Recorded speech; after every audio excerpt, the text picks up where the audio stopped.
Hi, everyone. Welcome to my channel. Today's story is going to be read in a funny voice because it's one of those stories that just demands it. And if you know anything about HOA stories, this one will have some elements that are very familiar to you, but it's also got a unique twist at the end that I think you'll enjoy. So without further ado, let's jump right into it. Once upon a time there was a man who lived in a house with a pretty large front yard. And one day he decided that he wanted to buy some pink flamingos to put in his lawn. The man ordered 16 of them from a catalog, and when they arrived, he excitedly began assembling them.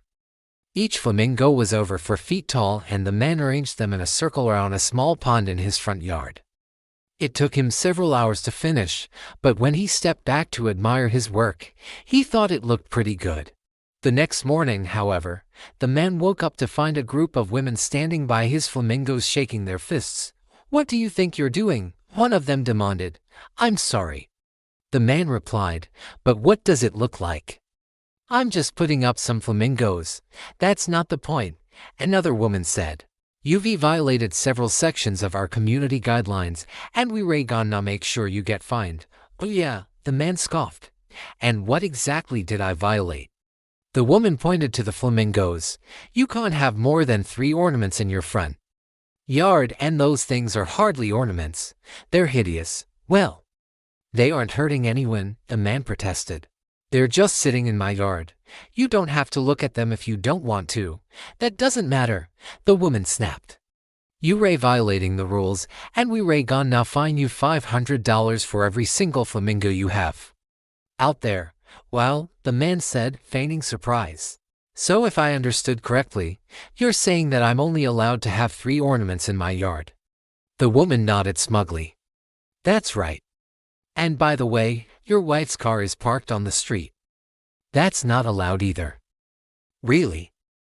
the man asked. "So I have 2 options. I can move my car or I can remove some of these flamingos. Is that right?" "That's correct," the woman replied. "So if I decide to remove some of these flamingos, would you please tell me which ones you would like me to take away?" The woman hesitated, not expecting this question. "Why? Why do you want to know?" the man smiled. "Because I thought maybe we could play a little game. How about instead of removing the flamingos, I replace them with something else? Something, for example, like a dinosaur." "A dinosaur? What do you mean?" "I've actually ordered a few life-size dinosaurs that I want to put in my yard," the man said. "But since I'm only allowed to have 3 ornaments, I figured I would ask you which 3 flamingos I should trade in for the dinosaurs." He pulled out his phone and showed her a picture of the dinosaurs he had ordered. There were a T-Rex, a Triceratops, and a Stegosaurus. "Those are great," the woman said. "But you can't put those in your yard. We're gonna fine you even more money for having fake dinosaurs in your yard." "Oh, you bet," the man replied. As soon as she turned to walk away, the man yelled, "Hey lady, what's your name?" She turned around and said, "Karen." "Well, Karen," the man said, smiling from ear to ear, "I just wanted to tell you that you're the worst whole lady I've ever met. You suck." Then he walked inside and got dressed up as a T-Rex and stood by the dinosaurs in his yard. When Karen saw it, she shook her fist and yelled, "I'm gonna get you for this."